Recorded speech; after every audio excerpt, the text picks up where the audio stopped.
We could say that in the way of stories, that we've been exploring the reconciliation of existence and non-existence, form and formlessness, mind and no mind. But we've been looking at it from an existential point of view.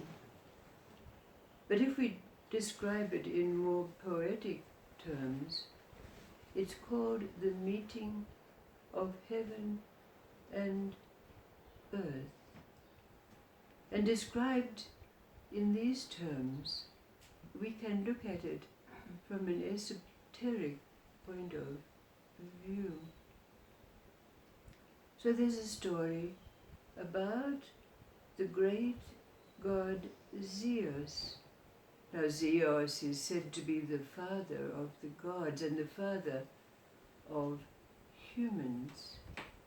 And one day, viewing from the celestial realms or heaven, looking down at earth, it was decided to descend into that realm. And so Zeus called his son Hermes to him and suggested that they do so. So Hermes came up with the thought, well, perhaps, Father, we should take human form so that we can better meld and understand the workings of life. So this is what they did. And now, dressed as simple wanderers, they began a journey through the villages of a certain area. Now, after their wanderings, of course, they were dusty and tired, so they sought hospitality from those in a village that they came to. But to their great surprise, every house in which they sought, perhaps that hospitality, they were rejected. The doors were closed to them. And finally Zeus said, "What is wrong with these people? Have they forgotten the sacred art of hospitality?"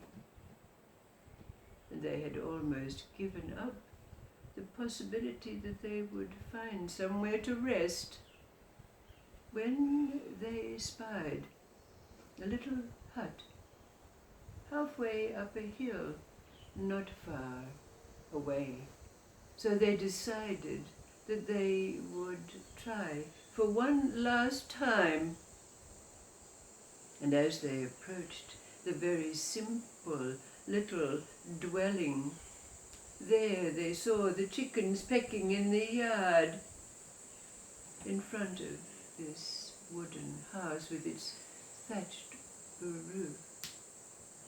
Little vegetable garden nearby. And as they neared that dwelling, an old goose came running out, squawking and flapping its wings. And this brought forth an old man. And immediately, when he viewed these two dusty travelers, he invited them in. Come, take rest. And as he entered the doorway of the simple abode, he called out, Baucis, his wife, come, we have visitors. And an old woman shuffled out from the hearth by which she'd been sitting. And immediately the pair of them, Baucis and her husband, who was called Philomene, started to work together as they had done for many, many years. in caring for these two weary travellers. Baucis gathering little bits of wood to stoke up the stove, and Philomene hurrying out to the garden to pull some onions and spinach and the like, to make a pot of food. Baucis boiled the large kettle when the fire was blazing, to heat hot water, to make tea, and to provide that which would enable the visitors to wash the dust from their hands and their feet, after which a meal was served. The bread that had been baked in the little oven, the soup that had been cooked from the vegetables that had been gathered. And during the mealtime, when Philomene poured out glasses of fresh wine for them, they regaled the visitors with stories of old, even bringing in the folk tales that abounded in their history. But a strange thing happened after some while. Philomene began to notice that when he poured the wine out of the carafe and poured it into the glasses, the carafe was immediately filled. And so the realization and recognition dawned on him, and he said, "Forgive us, forgive us.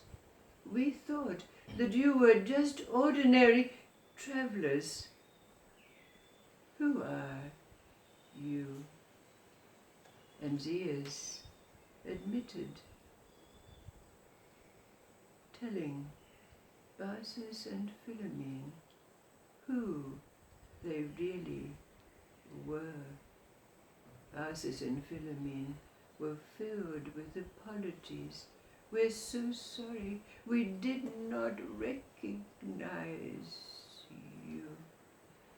What can we do? We have given you such simple fare. Perhaps if we kill the old goose, if we cook him long enough, he will be tender enough to eat." Zeus, stroking the long neck of the old goose, said, "No, we are replete with your hospitality, but come with us without fear." And so Baucis and Philomene, taking their walking sticks, went with Zeus and Hermes as they were led further up the little hill on which their house was placed. When they reached the top of the hill and turned around, Baucis and Philomene were somewhat horrified to see a flood tide enter the village, taking with it every house, every being awash, until it reached just the fringe of where the house of Baucis and Philomene rested. And as they looked, they saw their house being transformed, not like a palace, more like a temple. And then Zeus said to the old couple, "You have given all of what you have to give. Tell us, what is your wish? And together Baucis and Philomene whispered to one another, and then turned to Zeus and said, with the temple that you have created for us, we wish that we might honor you to the rest of our days. And then, please, we have been together for so long. Let us die together. Of course, these wishes were granted, and Baucis and Philomene honored that which they have said. Their house did become a temple of honor. And then one day, suddenly, Baucis looked at Philomene and saw that roots were growing out of his feet, his hands becoming limbs, and she herself being transformed. And so, as they embraced one another and farewelled, goodbye, beloved, each said to the other, but with their arms entwined, Philomene became a great oak tree, and Baucis a linden tree, with their branches entwined and their roots united beneath the earth.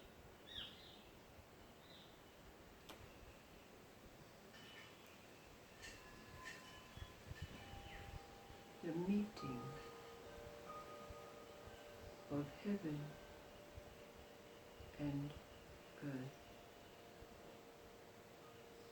The stories of our experiences which have brought us to a recognition of knowing the difference between the form and the formless, existence and non-existence. But now,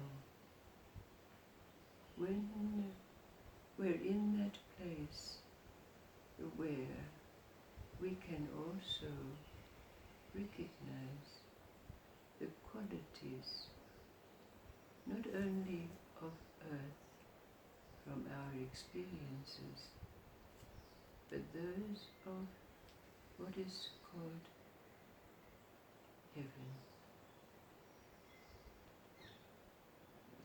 We know them. How do they come together? What seems to be two, the moments of blissful silence we've experienced, the moments of losing ourselves in beloved creation, also the pains of loss, separation, suffering, divisions. Where do they meet? In us.